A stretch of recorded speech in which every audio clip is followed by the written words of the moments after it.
our independence. Originally composed by Frances Benda, Lillian Jean Williams. Nigeria, We Hail Thee was the country's first national anthem. It praised unity, loyalty, and love for the motherland. Though in words shaped by colonial-era English, in 1978, it was replaced by Arise, O Compatriots, a more locally sourced anthem crafted by Nigerian citizens through a national competition. That anthem stood for over 4 decades. However, in May 2024, history took a dramatic turn as President Bola Ahmed Tinubu signed a bill passed by the National Assembly officially reverting Nigerians' anthem to Nigeria, We Hail Thee. Supporters called it a return to the nation's roots. Critics questioned the symbolism and the timing. But one thing is clear, the anthem is more than a melody. It is a reflection of our identity, our politics, and our evolving story. As we sing those old familiar lines once again, we're not just looking back, we are deciding what kind of country we want to be moving forward. Nigeria, we hail thee. Another piece of the puzzle now revealed. Keep questioning, keep listening. Only on Nigeria Info. 95.1 Nigeria Info. The facts are glaring. It's point blank. It's better to have little that there's blessings of God, that you have much more that there's no blessings of God. But people need to see, know, and hear. When you return that money, you hear the message. Whatever is not yours, even if you kill yourself, it will not come. That's my opinion. So do share the facts on Hard Fact. Hard fact. Hard Fact. 3 to 6 p.m. Live on 95.1 Nigeria Info. Let's talk. The Big Three. There's always something big happening in Nigeria. Something that gets people talking at home, in their offices, on the road, in the markets. On the Big Three, we don't just bring you the headlines, we go beyond them. Every weekday, Monday to join us as we critically review the 3 biggest stories driving conversations across Nigeria. From politics to policy, economy to everyday life. If Nigeria is talking about it, you'll find it on the Big Three. The Big Three, more than the headlines. It's where the conversation lives. Only on Nigeria Info 95.1 FM. The Big Three. This is Hard Facts. Hard Facts. Hard Facts. On 95.1 Nigeria Info.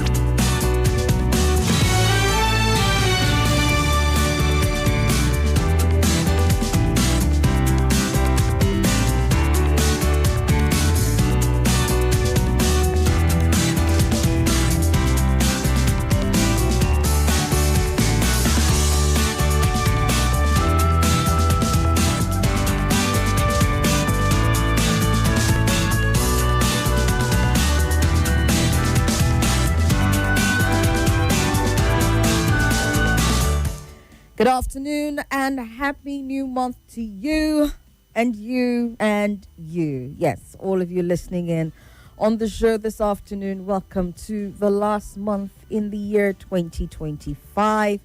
The one where we get to stack up everything that we have tried to achieve and the ones that we have achieved and the ones we haven't quite touched on yet, just to make sure that we are closing it out in grand style. Hopefully, for most people, for everybody, as much as possible. Yes, by the time you're doing your calculations and your measurements, you're probably not stacking up to the next person, but it doesn't matter. Some people would say, if all you did was survive this year, be grateful to God for that alone. And so we start out on a note of gratitude this afternoon, as I welcome you to Hard Facts on this Monday. Yes, it is first day of December 2025. The time is 3:12 p.m. My name is Somi. That's Somi, short for Apenosomi. And as always, it's good to be back here taking you on all the conversations. Today being Monday, we will touch on the big three as usual up until 4:30, where I have guests who will be joining me to commemorate World AIDS Day. Yes, we're going to be looking at where we are as a country, what we can do to make it better. I saw some scary reports earlier on. Hopefully it's not going to be the case for us. Something about the resurgence of AIDS coming, just sort of picking up again. But I don't mean to do any fear-mongering. I'm sure my guests will be able to join us to give us a lot of clarity into where we are and what we need to be doing and how we can do better as much as possible. So yes, that will be our conversation from 4:30 to 5 o'clock, where we'll get into where we will get into the main conversation of the day. We'll touch on that up until 6, and then allow you take the reins as we get your eyewitness reports and give us your situation updates. It's just going to be you and I in the studio today. No guest until the 4:30 half hour, of course. But as usual, please feel free to jump in on the conversations while we get into them, starting right now.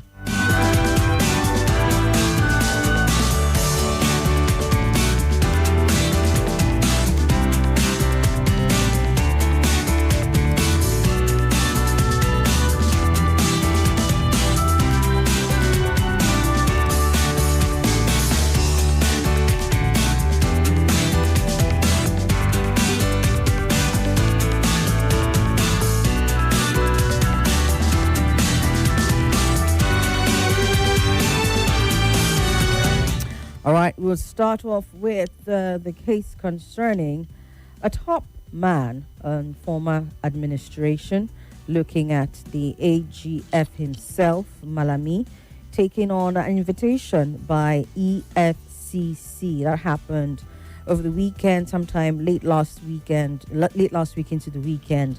And, he's come out with a response concerning all the allegations leveled against him, well, pretty much all of them. Former Attorney General of the Federation and Minister of Justice Abubakar Malami San dismissed allegations by the EFCC that he duplicated the recovery process of the $310 million, which later became $322.5 million, Abacha loots. He described the claims as baseless, illogical, and wholly devoid of substance. The statement was issued yesterday, signed by his media aide Mohammed Doka, and in it he confirmed that he was invited by the EFCC over the alleged abuse of office and money laundering linked to the recovery, but then said that, upon going for the interview, the accusations leveled against him collapsed when subjected to factual scrutiny. This is what Malami is coming out to say. He indeed revealed that his engagement with the EFCC following the commission's invitation was successful. This is interesting. But then went out to toss the allegations against him right into the trash can. Says the EFCC's position was that he duplicated a recovery process allegedly completed by a Swiss lawyer, one Mr. Enrico Manfrini, before he assumed office, and the allegation, he says, collapses immediately when subjected to facts and elementary logic. Malami insisted no such recovery had been completed before he took office in 2015, and noted that the recovered funds can only be considered complete upon lodgement into the Federation's account. He said, and I quote, "As of 2016, there was no lodgement of any such funds into the Federation account. There was therefore no completed recovery in existence and nothing whatsoever to duplicate." He further revealed that the Swiss lawyer in question, Manfrini himself, applied in December 2016 to be re-engaged for the same recovery, which he says is proof that the claim of prior completion was illogical. He says, how can a lawyer apply in 2016 to be engaged in a recovery of funds which he purportedly recovered 2 years earlier? And that was basically the argument that he was presenting. According to him, Manfrini demanded a $5 million upfront deposit and a success fee of 40%, later reduced to 20%, terms that the Buhari administration had rejected. And he said, instead, a Nigerian law firm was hired and a 5% success fee arrangement was put in place, which he said saved the country between 15 and 35% of the recovered funds, amounting to between 76.8 billion and 179.2 billion. Did I see you swooning at the amount? Yes, indeed. My eyes sort of watered there as well. Anyway, all of this, he said, are concrete, measurable benefits to the Nigerian state. And he went ahead to clarify that indeed he oversaw multiple distinct tranches of the Abacha loot, one of them being the 322.5 million naira in question. He said they were deployed to conditional cash transfers under the World Bank monitored transparency mechanisms. Now, this particular amount in question was deployed, or the one from Switzerland came about 2017 to 2018. There was another one from 2020, about $321 million, which came from Jersey.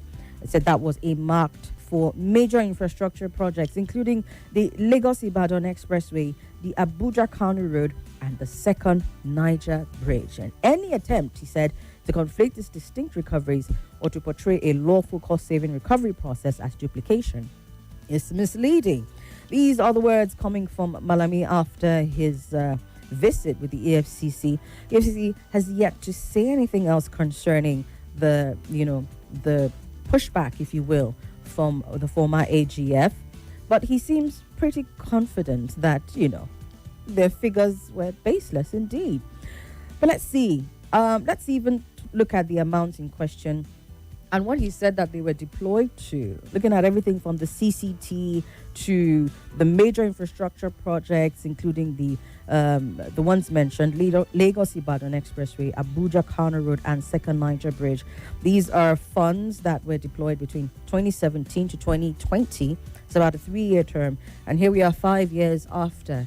Can we say that indeed those funds went into those things? So even if Malami is faulting the claims by the EFCC about the duplication, given the facts that he's presented, I mean, somebody still has to answer for these funds, right? Can we say that they were indeed judiciously used, and we can see that evidence of these monies were used in these places?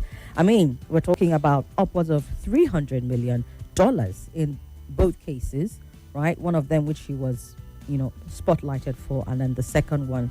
Or is it just a case of, that's his defense and that's it, we're going to move on with it? Again, like I said, it remains to be seen what the EFCC is going to say about it, but we hope that they must have had some kind of basis for, raising these allegations against him in the first place. And if really and truly they did, and it wasn't some sort of thing that was supposed to become this media trial that we tend to see these days, they're able to follow it to the very end. Follow the money, EFCC, is what we're saying with this one. Your thoughts, of course, we'll get them when we open the phone lines in a little bit. We'll move on to Edo State, where, oh my God, Okwebolo, Governor Monday Okwebolo, and former Governor Godwin Obaseki have been engaged in a spat. And I wonder really and truly, when it comes to the current governor and his manner of, everything he speaks to really and truly, as far as Edo State is concerned, he places squarely at the feet of the president. And it's not entirely a bad thing, is it? But then when he uses that as, fodder, if you will, to start up cases or continue with cases against perceived political foes, it's funny. Was that not too long ago when he came out and talked about Peter Obi not being able to, sort of like threatening that he shouldn't enter into Edo State? Well, he's extended that this time around to the former governor, Godwin Obaseki. And of course, Obaseki has come out with a retort. He is countering Governor Monday Okwebolo, saying that he cannot stop him from entering Benin, the state's capital. Obaseki made the disclosure after Okwebolo asserted that the ex-governor would not come into the state because he's not loved by the people of the state. Over the weekend, Okwebolo said in an interview that the state is currently for President Bola Tinubu's re-election due to his giant strides in the state. Not Okwebolo's stride in the state, Tinubu's stride in the state. Kind of reminds you of the way a certain minister of the FCT would refer to certain things, but even in his case, it's even excusable. But Okwebolo, I don't know what he's currently going on about, really. But yes, these were some of the statements that he made He said he would resign if the president does not win his re-election come 2027. And he also maintained that Obaseki was not man enough to enter the state to campaign for anyone other than Tinubu, because according to him, he will be met with defiance from the people. Get this, according to Okwebolo, including children, he said, whom Obaseki's administration governed unfairly. Okwebolo continued, and I quote, "Everybody is for Shiwaju. Who is Obaseki? Does he have anyone here? Let him come here now. He cannot. His poor record will prevent him from coming into the state." He says Obaseki dared not enter the state. He said if Asiwaju does not win his re-election, he will resign, which I already mentioned. However, Obaseki shot back, retorting that Pueblo was a man from a village in Edo State and did not have the power to stop him from entering the state. He added that he had particularly left office without saying anything about Pueblo's administration to allow them to shine. He says, when you start with violence, you would reap violence. For 1 year since I left office, I have not said a word on this government, and I have said to myself that I will give them the opportunity to shine, and suddenly my personality has come under attack and I'm being threatened. He said he brought the people to Manchester, all the way to Manchester, to attack him, Obaseki speaking, and then also addressed the press conference by the governor as disgraceful, where he was uttering the threats and continued to go on and on. Now, this is not the first time these two have had a brawl, as earlier in the year, Edo State chapter of the People's Democratic Party cautioned Okwebolo against taking credit for the construction of a road, Temboga Road, I believe, and other projects initiated and completed during Obaseki's tenure. But apparently, none of the waters are calming in any way, because you continue to see this, especially from the state governor. Again, I wonder, and being from Edo State, it is really a thing of concern to me. I mean, you can go all out for, perhaps in the Nigerian political space, you can go all out for whoever you feel is your benefactor, but should it continue like this to the point of, raising threats or leveling threats against other perceived enemies? That's the question. And perhaps also, if you're listening in, people from Edo State can also call in to determine if he's delivering on the goods to people. I mean, Okwebolo, that is, and he's giving people of Edo State what they want, then perhaps he can speak for them. Or can he really and truly, as far as political alliances go? These are some of the questions that perhaps you would help to answer when we come back from this break. It's 95.1, Hard Facts is on, and we'll continue after this. More conversation, more talk, more right after this. Hustle.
Audio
on 95.1 Nigeria Info.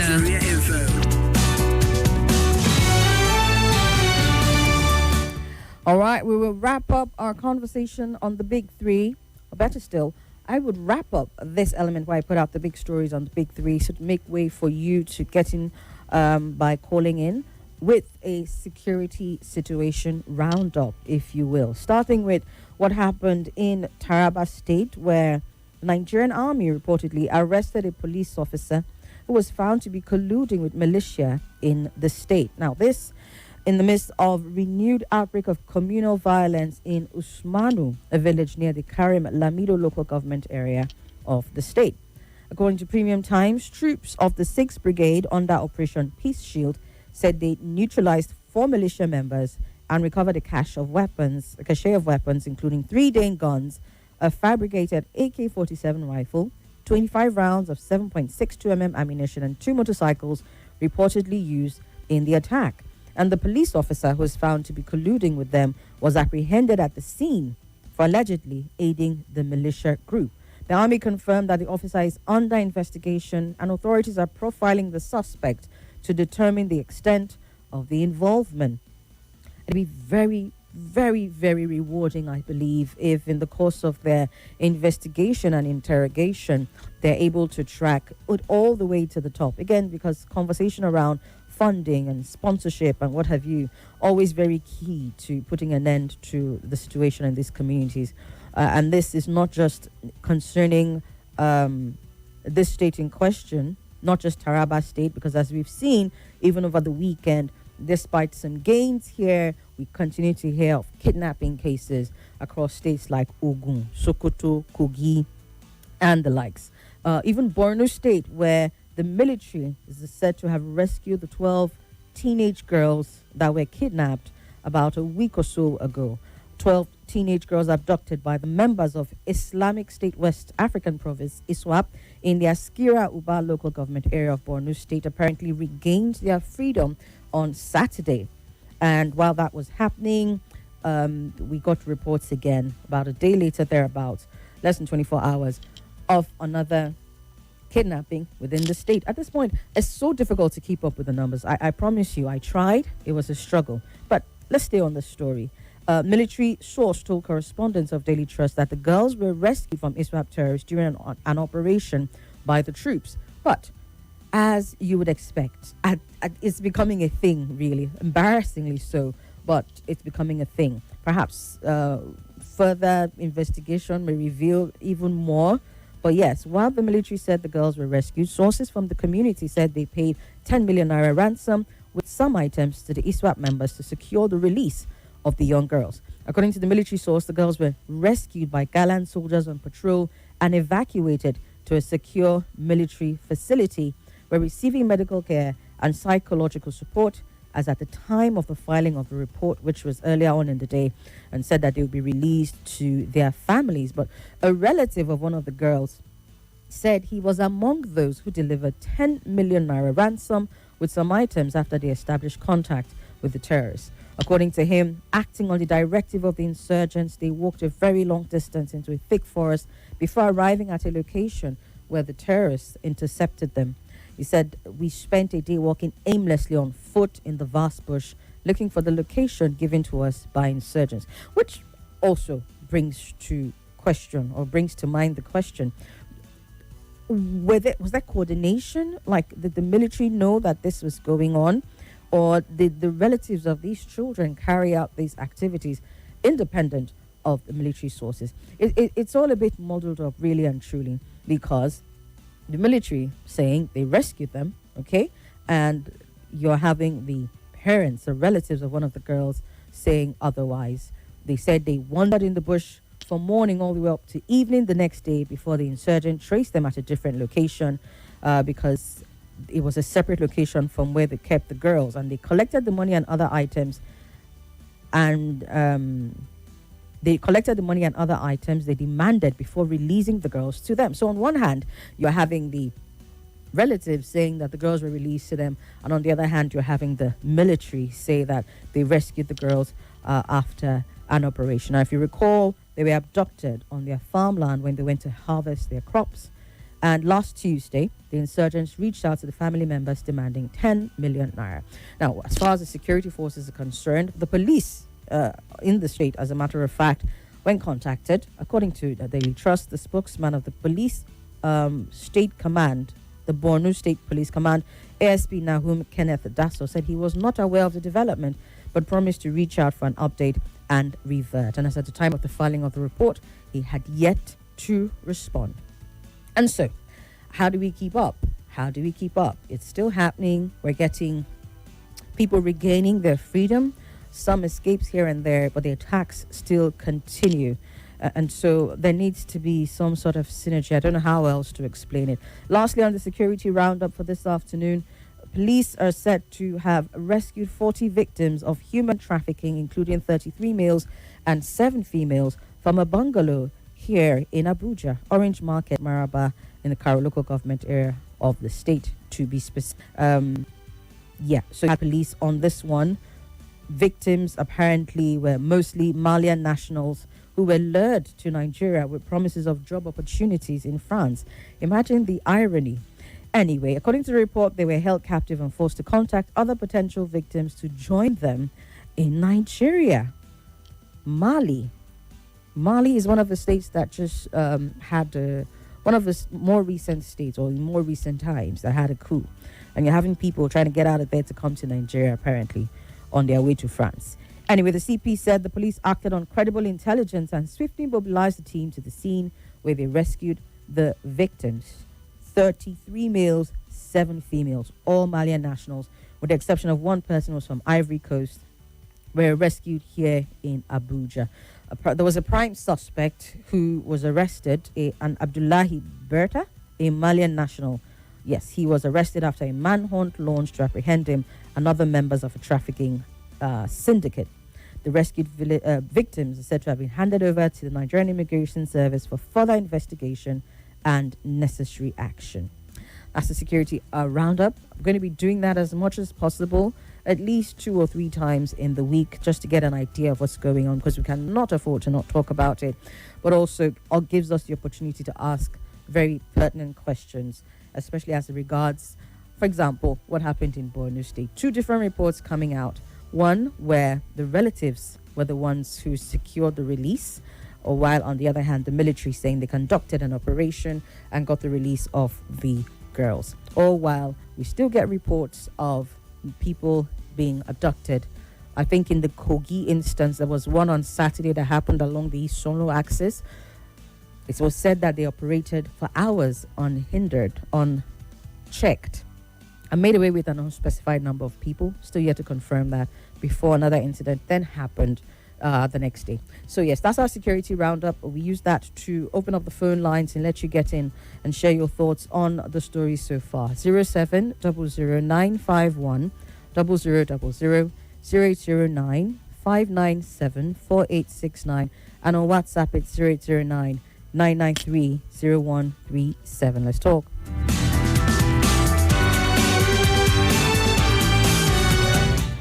All right then. Good afternoon, Somi, and a happy new month. I wish our anti-corruption watchdog were more serious about fighting corruption. Abubakar Malami would be in jail if they were. Look at the staggering amount of money we are talking about here. Corruption is the bane of development in Nigeria. Academy Ernest starts off with the contributions this afternoon on WhatsApp. Hello, good afternoon. Hello? Yes, welcome. Good afternoon. Good afternoon, sir. My name is Sylvia. All right, go ahead. It seems like Nigeria is the only country that has the highest crime in Africa. To the extent that Mali, Niger, Burkina Faso, Cote d'Ivoire, they are coming to Nigeria for human traffic to Europe. Nobody can tell what is going on in Nigeria. We are talking about insecurity. Some surrounding Africa are using Nigeria as a track route to Europe. What is going on to me? The owners of the victim of kidnapping will pay ransom. Police or soldier will take glory that they rescued them. That is our problem. We can never tell ourselves the truth. will always come when we tell ourselves the truth. Because I don't see the reason they kidnap my brother and pay ransom. And we hear that if police rescue them or army rescue them. Is it not a lie? Is it not living in a denying? Well, I mean, at this point, it's hard to tell who we should believe. We never ready to solve this problem. We need to solve the problem. When you talk, say you are willing to hate it, you hate APC. But all of us are into it. Yes, it could be tomorrow, Zabara, next tomorrow, Sokoto. Another KB. Let's mix night. All right, so your network is acting up at this point.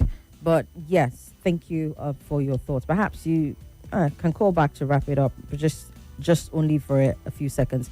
Hello, good afternoon. Hi. Somi, how are you? I'm very well, thank you, ma'am. Welcome. Thank you.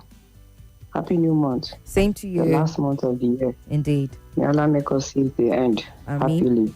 Amen. Mrs. Somi calling. Sis, you said something that we don't even know who to trust. How about sis? Somebody is telling you that I paid so amount to get my loved ones. The government is saying they rescued them.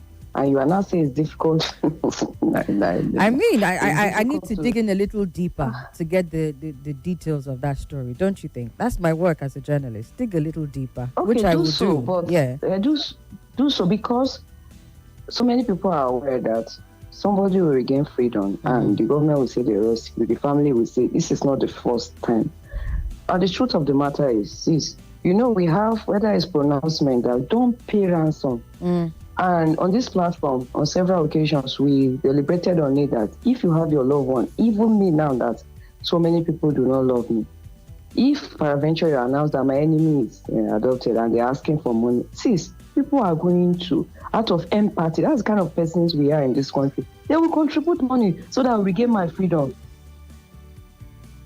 You know the one that happened in Edo State, married couple, woman, they were practically begging that their life is in danger. That they should bring so amount of money. Do you get? Yeah. So let the government tell us the truth. And then let the people also tell us the truth. But we know the truth, but let me leave it at that. Sis, in this country, how many people will leave office and will celebrate the person without invitation by ICPC or EFCC? Please, ma. It's becoming part of us that if you leave office, we are expecting that they will call you to come and answer questions.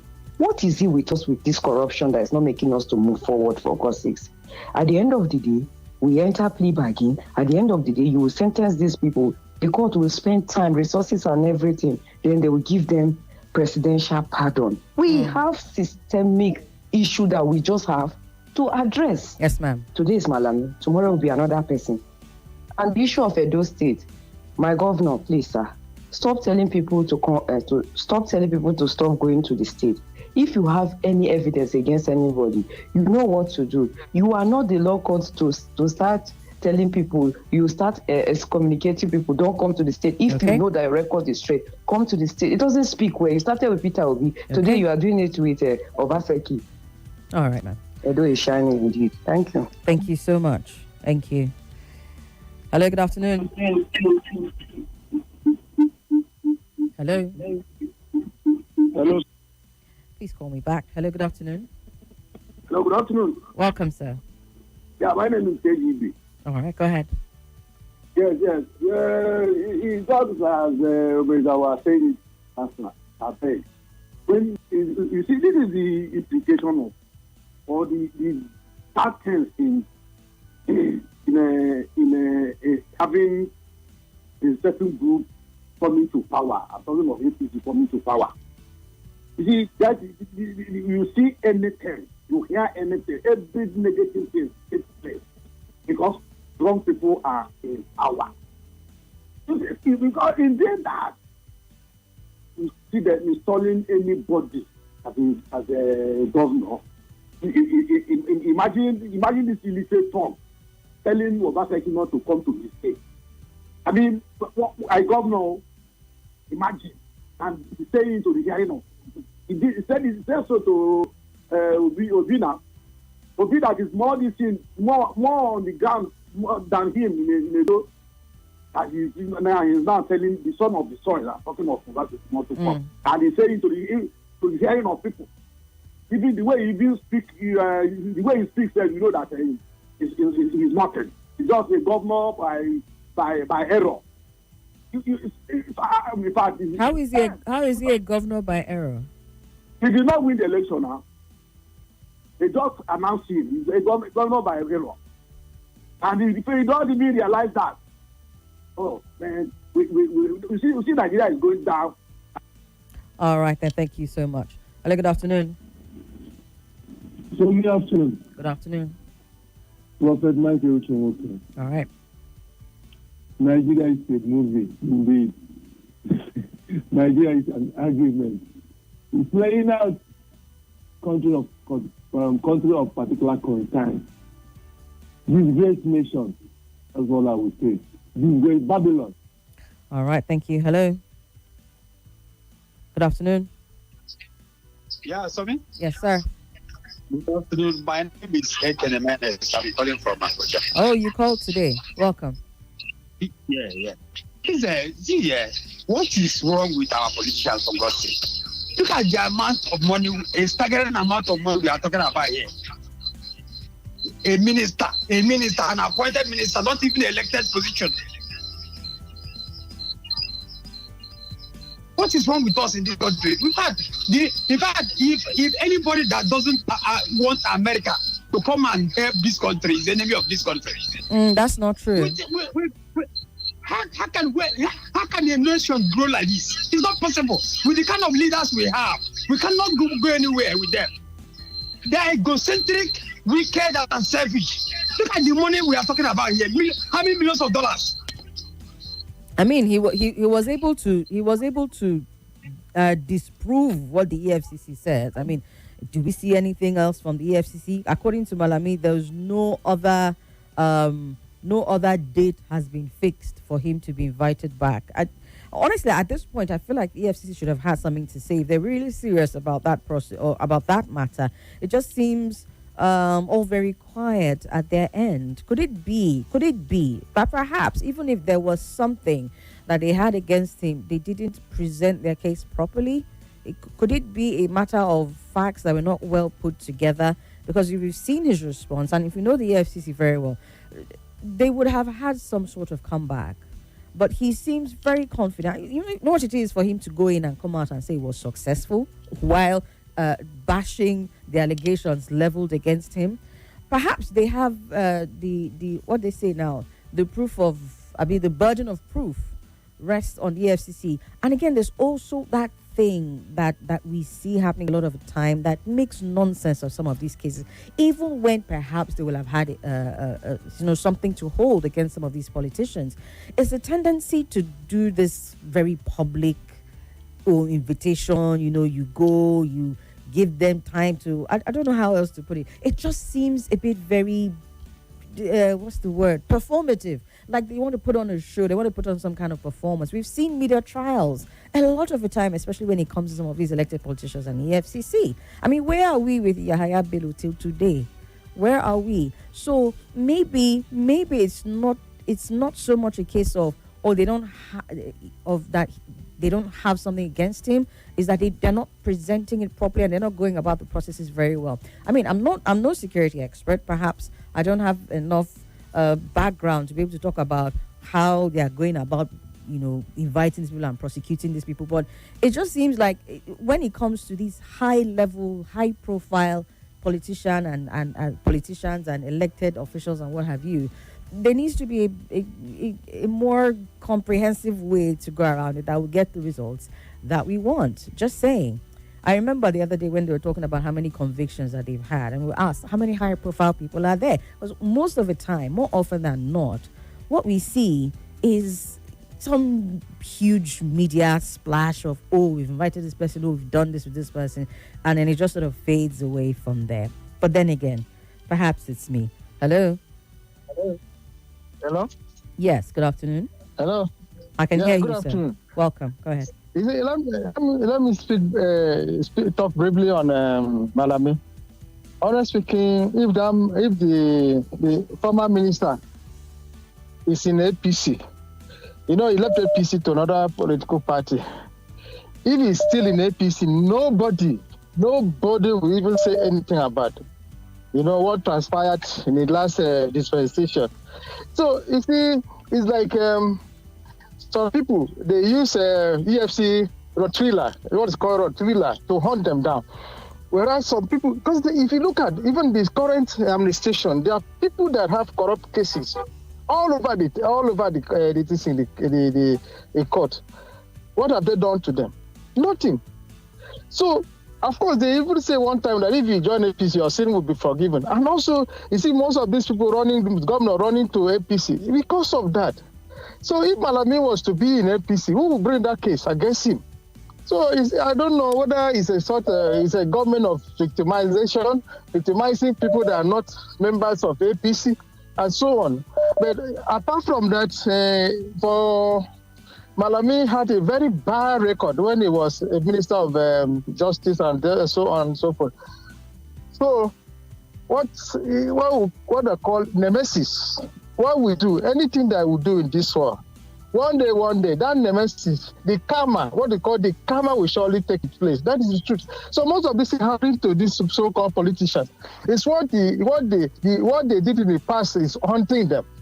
So Malami was all over the late Buhari regime, doing all what he wants. Even his son was involved in most of these corrupt practices. So I'm not surprised. But what I want to say, if he was in APC, if he's still in APC, nobody will talk to him. That is the truth. Thank you, my sister. Okay, thank you. Good afternoon. Madam Somi. Elder Bankwishing. Very good afternoon. Good afternoon to you, sir. Happy New Month.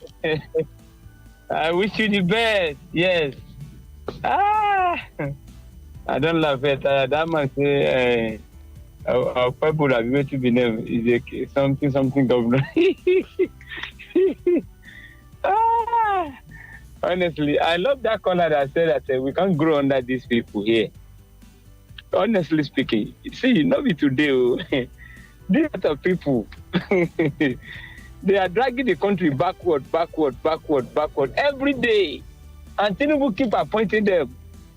Look at the list of the people that carry their name to the National Assembly to become the ambassador. People that some of them are supposed to rot in jail, life prison or dead by hanging. Who do you mean exactly? Who exactly do you mean when you say that?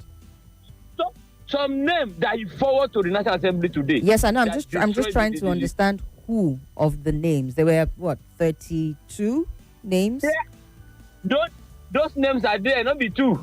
The names are there. Take your time and go through the names. In fact, some of the people that have criticized his government, maybe now. Elder Bangoshe, I'm just asking you, who and who in particular do you have a grouse with on that list? I said there are 32 ambassadorial nominees. Mention names. When you say somebody is supposed to be in jail, just give me one name or two.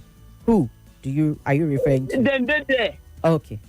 They inside that name. Okay. Their name they there. Okay. So you see, Malami saying you're sort of Malami packing money here. It's not today. See, this type of government that we are running in Nigeria, we can't go anywhere. We cannot succeed with these people, honestly speaking. What do we hear at the end of the day? Look at the other person, the other accountant general that paid how many billion. At the end of the day, we didn't hear anything about him up to today. That case just go down silently. Many people, you hear billions. Where is Yaya Bello? Oh God. God will save this country. And let me tell you, yesterday they kidnapped my friend's wife and children. A small child that is not up to 2 months is still there with them now. Kidnappers yesterday at Kaba yesterday. He did there now as I'm talking to you with a small bikini. There are 3 that they kidnapped a wife with the 3 children. They left the second one because that one could not work very well. It's still small, like 3 years. So they now carry the first one, and the small child, not up to 2 months old, as I'm talking to you now, then they there. We are running up and down I don't know, the government will come outside that the rescue waiting. Okay, God will help us. All right. Thank you very much, Elder. And so sorry about that. Honestly, it's too much. Too much. Not one more person should we hear about a kidnapping again. It's too much. The Niger State incident. The parents are, engaged in a peaceful protest. I think that was earlier on today.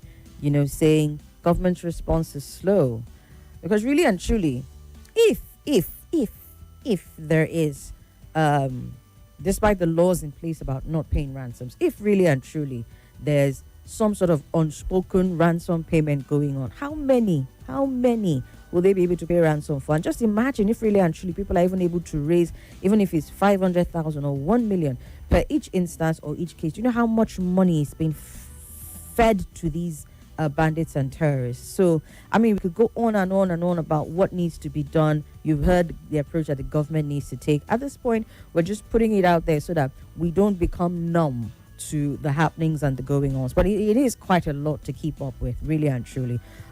So, if the government, they know, they more than anything, they know what to do right now. If they've not done it, the only thing we can say is we have to keep ourselves safe. If you know that some of these routes that we travel on are, hotspots for the bandits. I mean, Kogi and the areas around Kogi has been in the news from late October. Can you tell people not to travel? It's difficult not to tell people to travel. But even if you're not traveling, what was the incident? Someone was getting married and they went there. And so it's like everywhere you are, pretty much. Everywhere you are. But at the same time, we have to put it out and just so that we can take precautions and also let the government know that we are still here, we're still crying out, we're still talking. For the Niger State parents, they've tendered all the information that, and as the last time Mr. Nananga was responding to it, he kept putting it out and it was beginning to seem like that was the issue. We don't have the names of the children. We don't have the names of the children have been tendered. The names of the parents even have been tendered. And they're saying government response is slow. So God help us, really. But we will continue to put it out there. We have to go on a commercial break. When we come back after the news at the top of the hour, 4 o'clock, we will continue with your contributions to the story. Stay with us. More news and information coming up. We'll be back in a moment.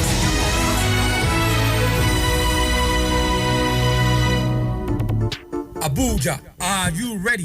Beyond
made of trustworthy ideas passionately connected to everyone. Let's talk on Nigeria Info 95.1 Abuja.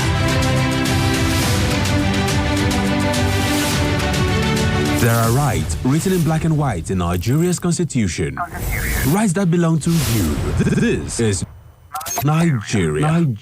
Rights to life. Section 33. Imagine someone just decides your life doesn't matter. Scary, right? That's exactly why the right to life is a number one on the list of fundamental human rights in Nigeria's constitution. Section 33 of the 1999 Constitution, as amended, states: 1. Every person has a right to life, and no one shall be deprived intentionally of his life, save in execution of the sentence of a court in respect of a criminal offense of which he has been found guilty in Nigeria. 2. A person shall not be regarded as having been deprived of his life in contravention of this section if he dies as a result of the use of force to such an extent as it is reasonably necessary. A. For the defense of any person from unlawful violence or the defense of property. B. In order to effect a lawful arrest or prevent the escape of a person lawfully detained. Or C. The purpose of suppressing a riot, insurrection, or mutiny. This means your life cannot be taken away except in very specific cases, like if a court sentences someone for a serious crime or if someone is acting in self-defense. In other words, nobody has the license to just end another person's life anyhow. But here's the bigger gist. The right to life is not only about breathing in and out. It's about the government's duty to actually protect that life. So when we talk about insecurity, bandits on the highway, kidnappers in villages, or armed robbers in the city, we are really talking about the government failing to uphold the right to life. Think about it. Every time Nigerians cry for better hospitals, safer maternity care, or working ambulances, that's not just health talk. It's a demand for life to be valued. Every time we say, fix these bad roads, stop tanker explosions, end police brutality, we are saying, respect our right to life. Because when the police shoot recklessly at protests, when kidnappers strike unchecked, when hospitals turn patients back for lack of money, the Constitution itself is being disrespected. And let's be real, life in Nigeria is already tough. Cost of living is high, stress is everywhere, but the one thing that should never be in doubt is this, that your life matters and is protected by law. So, the next time someone shrugs and says, "Na Naija we dey, life no get value," remind them the Constitution actually places the highest value on life. Higher than money, higher than politics, higher than power. Your life is your right, and is the first right that gives meaning to every other one. Remember, your rights are your power. Know them, use them, protect them. This is Hard Facts. Hard Facts. Hard Facts. On 95.1 Nigeria Info.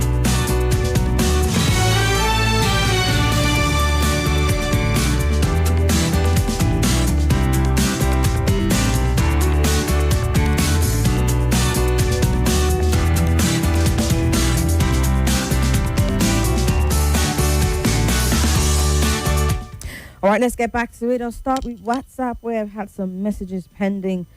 First one here. My name is Eric. I want to clear what somebody said about the Edo State governor, saying he did not win. He says, for your information, we voted for him. There you have it. To say that he was just appointed, or how did you put it? I was wondering about that. So yes, Eric here saying we voted for the Edo State governor. So yeah, he has our votes. He wasn't some plant, if you will. So I will never support the Nigerian military until they can convincingly prove that they are fighting the insurgency.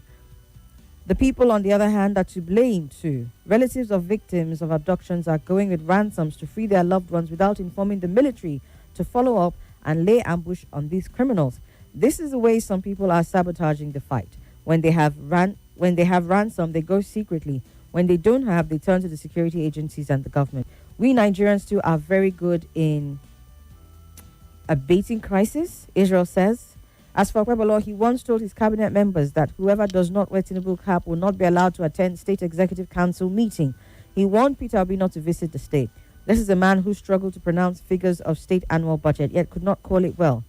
He says this is psychophancy taking to the next level. All right, voice note here. Let's take a listen and then we'll get back to the phone lines. Okay, gonna have to come back to that one. Malami has not done anything wrong for now. The EFCC only alleged and invited him, and he has gone there to clarify himself. Why are people being emotional here? Don't you think the EFCC is being used to hunt ADC leaders? Idoko from Kubwa is asking. And yeah, that's what I said. Malami very, very vocal in his the fact that he went there, he trumped their claims, and he's out, termed it successful. So, yeah, as much as the figures are astounding, my biggest question really and truly is not whether he's guilty or not. It remains to be proven, and that's why I said the FCC has a lot of work to do. They probably need to consider their tactics.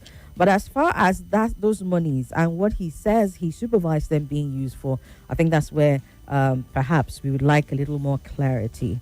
That's a lot of money, over $600 million put together from the 2017 recovery to the 2020 recovery. And the projects that he mentioned, is it just me? Am I not in the know? Perhaps people can shed more light to say, okay, yeah, indeed, we saw that monies went into these things. For the CCT, it's very difficult to track, really. You have people always not even sure if they are considered vulnerable people and beneficiaries of a thing. And you also have people who probably have benefited who have no way of coming to say, oh, yes, I was a beneficiary.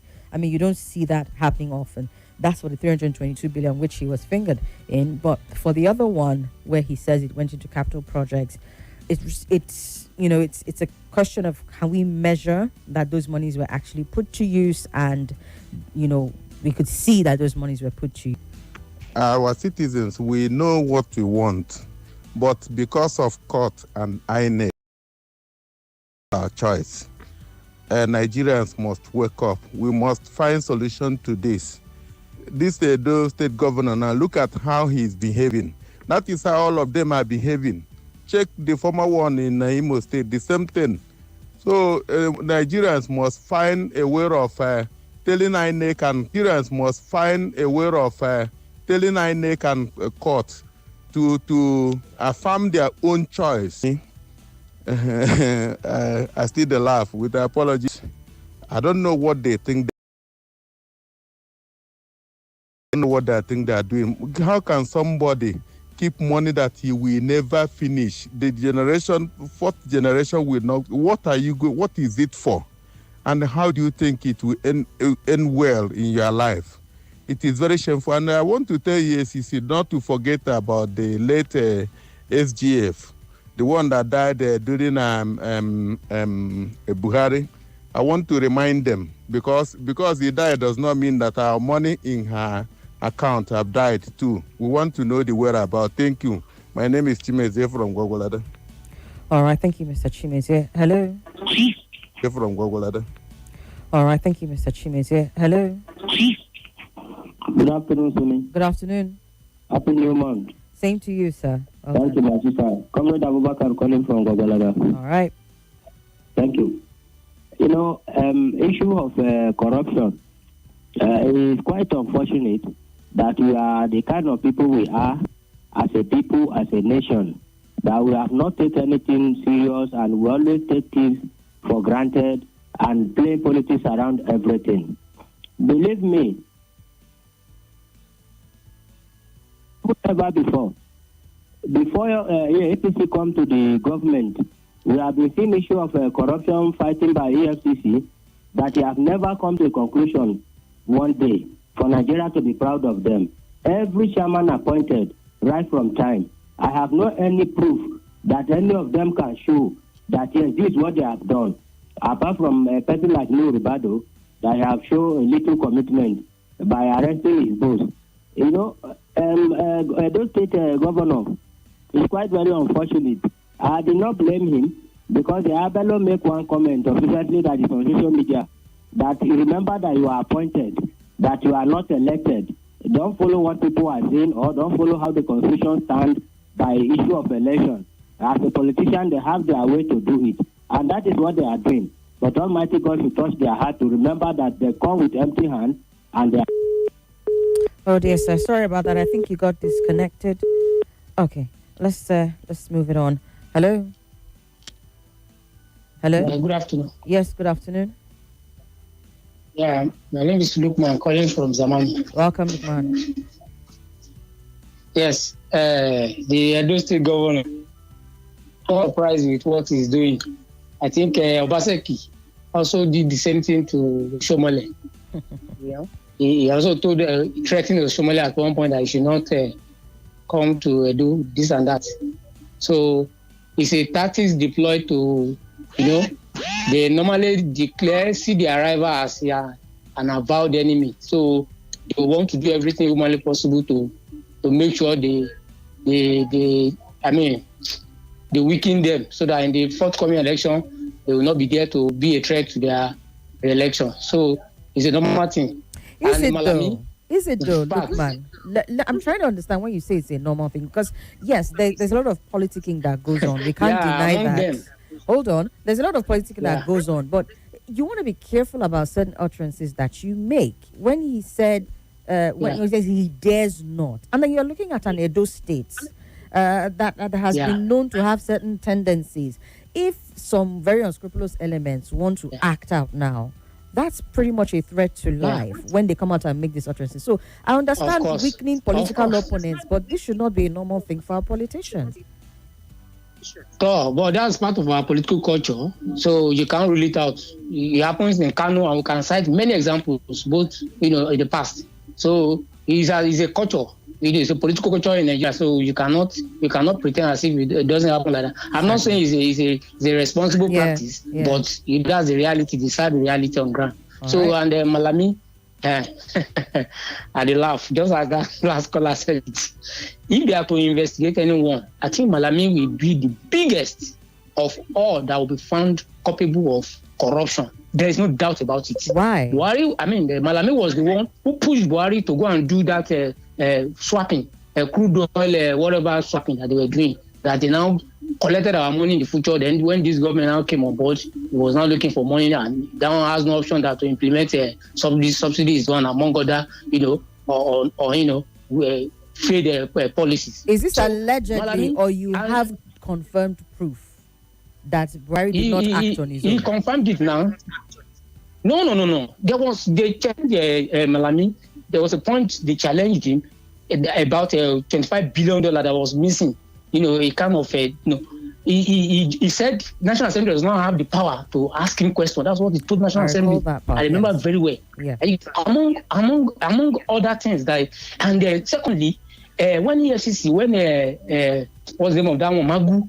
He was the reason why they removed Magu, because Magu was doing his job, although he also came in controversially. Magu was doing his job, but Malami was saying Magu. He now went to tell Buhari that they should take the power of that confiscation of assets. They should take it away from the EFCC chairman and put it under the presidency directly. Because EFCC is answerable to the president directly. Okay. Among others, and so many recovered loot. You cannot even account for it. Well, he has accounted for this one. Look, man, thank you so much. He has accounted for the 322 million, at least from his statement after the invitation by EFCC. Again, it still remains for the EFCC to prove. And for the fact that as at the time when I was coming on the show, there has been no response from the EFCC. I believe we wait to see. It depends really and truly on how much the EFCC has on him, and that's why I was talking about their methods. Perhaps it needs some reviewing, because the confidence with which Malami has come out to refute their claims, if they can't prove it, then that's all this is going to be. That really and truly is all it's going to be. So as for the 322, he has spoken to that one. For the other one, for the 2020 recovery, he has spoken to that one as well, and that's why I said EFCC, follow the money. Follow the money. If there was a claim of duplication on 322, the one from the recovery from 2020, can we follow the money? because he has said that he supervised that. He was pretty much in charge of that one. So can we follow the money? The one that he said went into the CCT. And really and truly, when it comes to this following the money conversation, you see, every money that is supposedly gone out for conditional cash transfers, we really need to follow it. It's just this huge, invisible thing that just keeps happening. And we can't really trace it, but it's happening though. Conditional cash transfers, really and truly, that perhaps is something that the EFC can dedicate their time to if they have the presence of mind to do so and the independence and will to carry it out. And then, like I said, the 2020 recovery, which had to do with capital projects. Second Niger Bridge was mentioned. I think the Abuja Kanu Road was mentioned on Lagos Ibadan, if I'm not mistaken. Can we just follow the money and determine, really and truly? Because until they can prove that these monies were misappropriated by the AGF, the ex-AGF, there's no case, apparently. And you have to wonder at his confidence, really and truly.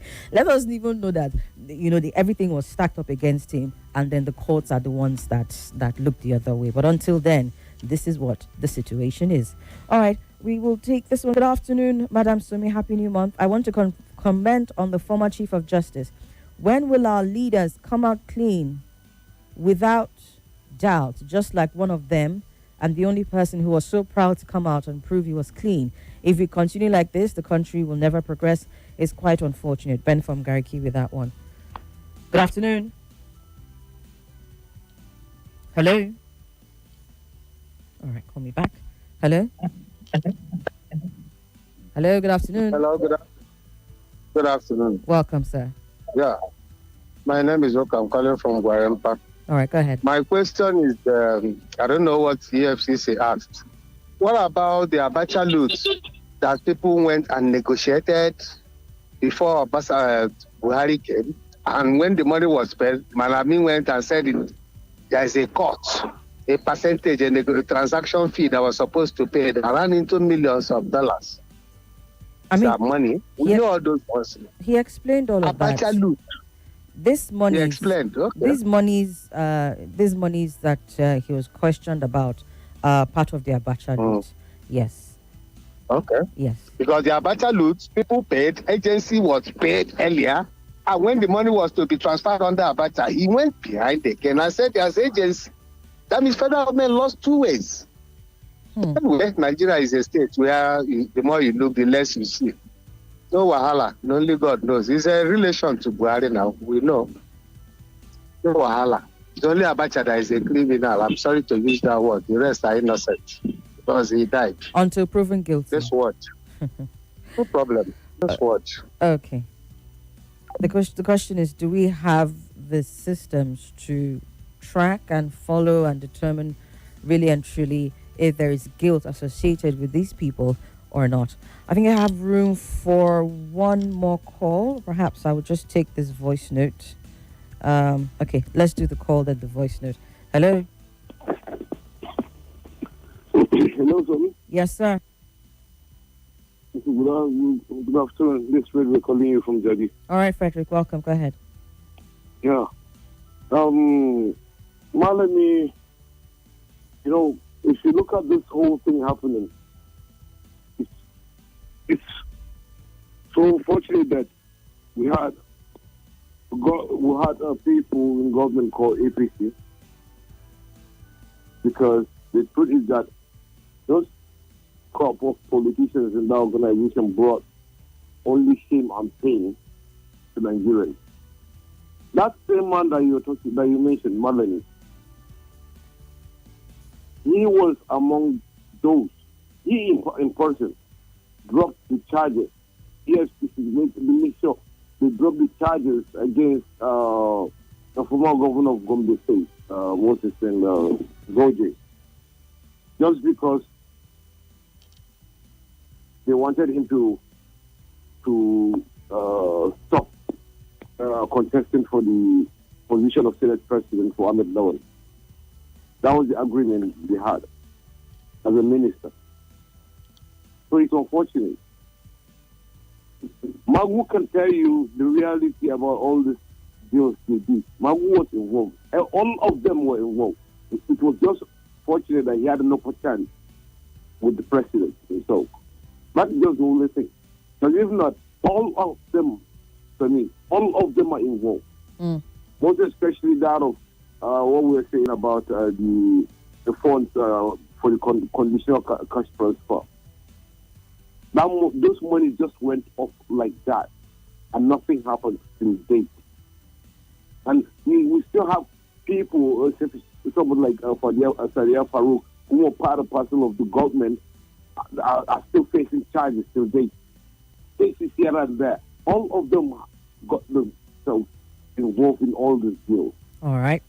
So it's just that people are just, you know Nigeria for now. So and with the government system, you can just give some certain